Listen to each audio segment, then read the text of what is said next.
टुनी बेटी, तुम यहाँ से कहीं मत जाना। मैं तुम्हारे लिए दाना लेने जा रही हूँ और तुम यहीं पर मेरी राह देखना। हाँ, मैं भी तुम्हारे साथ चलूं। अब तो मुझको उड़ना आ गया है। मैं भी बाहर की दुनिया देखना चाहती हूँ। नहीं बेटा टुनी, तुम अभी इतनी बड़ी नहीं हुई हो कि तुम मेरे साथ जा सको। और कोई तुम्हें यहाँ से अपने पास बुलाए तो उनके पास मत जाना और यहीं पर रहना, ना तुम बाहर निकलना, चाहे तुम्हें कोई कैसी भी चीज दे।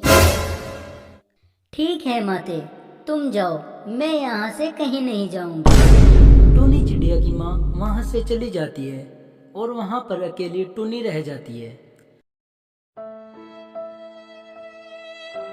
टूनी शाम तक अपनी माँ की राह देखती है, लेकिन शाम होने तक भी उसकी मम्मी वापस नहीं आई थी, तो वो रोने लग गई।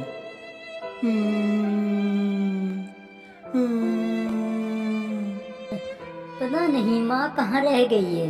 मुझे बहुत भूख भी लगी है, मैं क्या करूँ। हे भगवान, तूने मुझ पे ये कैसा जुल्म किया है। ये भगवान, तूने तूने मुझ पे ये कैसा जुल्म किया है। मेरी माँ कहाँ पर रह गई है। कहीं वो किसी मुसीबत में तो नहीं फंस गई है। अब मैं क्या करूँ। तभी उसके पास उसके पड़ोस की एक दूसरी चिड़िया आती है। बेटी टुनी, क्या हुआ? तुम क्यों रो रही हो? और तुम्हारी माँ कहाँ पर है? आंटी, मैं तुम्हें क्या बताऊं। मेरी माँ सुबह से दाना लेने गई थी, लेकिन वो अब तक घर वापस ही नहीं आई है। पता नहीं कहाँ है वो अब तक। बेटी तुम सो जाओ, रात भी बहुत हो गई है। हम तुम सुबह को बाजू के पास चलेंगे, वो ही हमारी मदद करेगा। तुम चुप होकर सो जाओ। ठीक है आंटी जी, हम सुबह को बाजू के पास चले जाएंगे।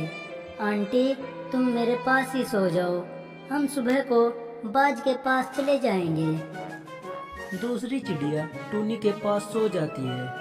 टूनी यही सोचती रहती है कि पता नहीं मेरी मम्मी किस हाल में होगी, वो किस मुसीबत में फंस गई होगी। वो अपनी माँ के बारे में सोचती रहती है। सोचते सोचते पता नहीं उसे कब नींद आ गई और वो सो गई। सुबह को उसे दूसरी चिड़िया जगाती है। टुनी उठो, सुबह हो गई है। तुम्हें उठना नहीं है क्या? चलो उठो जल्दी, तुम्हें अपनी माँ को भी तो ढूंढना है। चलो जल्दी चलो। हाँ आंटी, चलो हम चलते हैं। वो दोनों वहाँ से उठकर बाज के पास जाते हैं।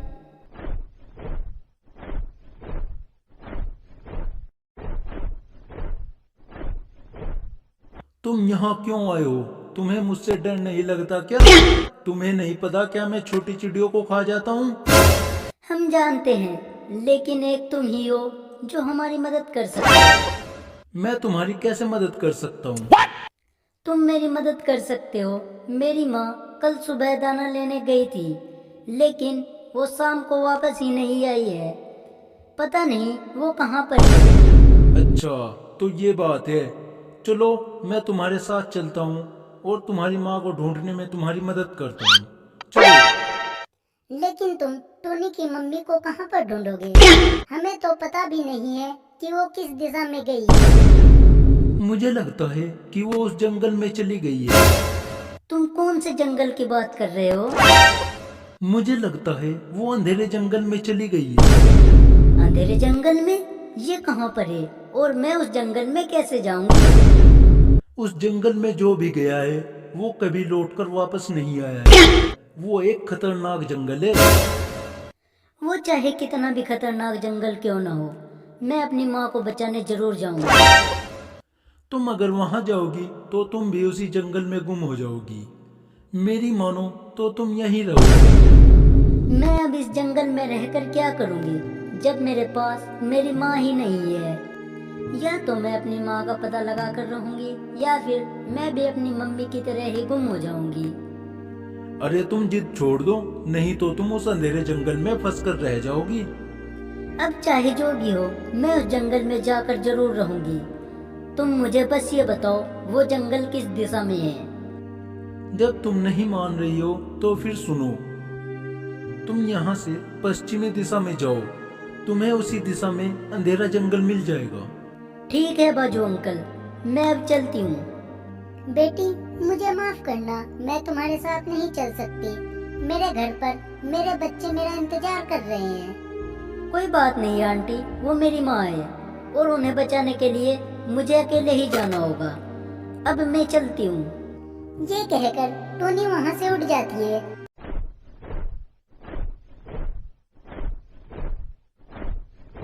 और रास्ते में उसे एक तोता पिंजरे में कैद मिलता है। वो उसके पास जाती है और उससे पूछती है, तुम्हें यहाँ इस जंगल में किसने कैद किया है? तुम यहाँ से चली जाओ, नहीं तो वो तुम्हें भी कैद कर लेगा। मैं तुम्हें अभी आजाद कर देती हूँ। मुझे बताओ मैं तुमको कैसे आजाद कर सकती हूँ? वो पिंजरा खोलने की कोशिश करती है, लेकिन उससे पिंजरा नहीं खुलता है। तभी तोता उसे कहता है, ये पिंजरा ऐसे नहीं खुलेगा, तुम्हें पहले काले कौवे से सुनहरा आम लाना होगा और वो इस पिंजरे के ऊपर डालना होगा। लेकिन मुझे सुनहरा आम कहाँ मिलेगा? तुम्हें सुनहरा आम इसी जंगल में मिलेगा। उस सुनहरे आम पर एक अलग सी चमक होगी। ठीक है, मैं भी सुनहरा आम ढूंढ कर लाती हूँ। वो जंगल में आगे बढ़ जाती है।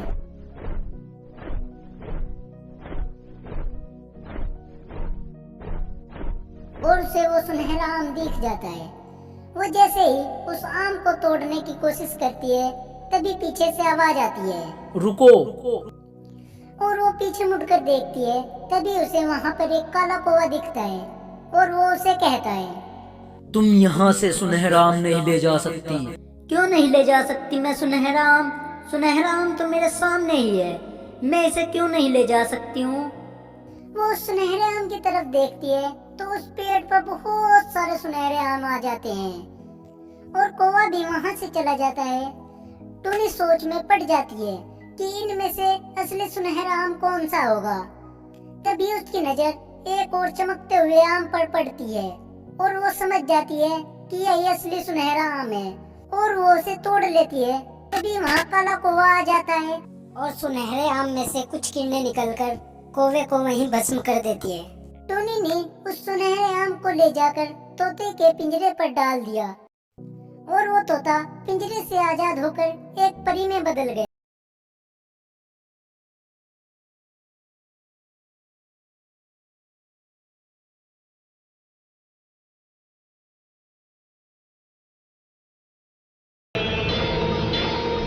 तुम एक परी हो?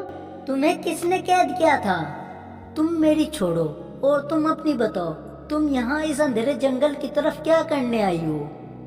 इधर इस जंगल में मेरी माँ है, मैं उन्हें ही ढूंढने आई हूँ। क्या तुम्हारी माँ इस जंगल में है? चलो मैं भी तुम्हारे साथ चलती हूँ और तुम्हारी माँ को ढूंढने में तुम्हारी मदद करती हूँ। वो दोनों अंधेरे जंगल में चले जाते हैं। उन्हें वहाँ पर एक शेरू दिखता है। तुम्हें पिंजरे से किसने आजाद किया है? किसने मुझे नहीं, तेरी मौत को आजाद किया है। तुम इसकी माँ को छोड़ दो तो तुम बच जाओगे, नहीं तो तुम यहीं खत्म हो जाओगे। और वो उस पर वार कर देती है। तुमने ये अच्छा नहीं किया है। फिलहाल तो मैं जा रहा हूँ, लेकिन मैं वापस जरूर आऊंगा। वो उस पर वार करती है और वहीं पर भस्म कर देती है। तभी वहाँ पर टोनी की मम्मी भी आ जाती है। वो खुश होती है। टोनी और उसकी मम्मी वापस घर आ जाती हैं। मम्मी, अब तुम मुझे अकेले छोड़कर कभी नहीं जाओगी? मैं तो बहुत डर गई थी। बेटा, मैं तुम्हें छोड़कर कहीं नहीं जाऊंगी। वो तो भला हो उस परी का जिसने मुझे बचा लिया, नहीं तो मैं उसी जंगल में तड़प तड़प कर मर जाती।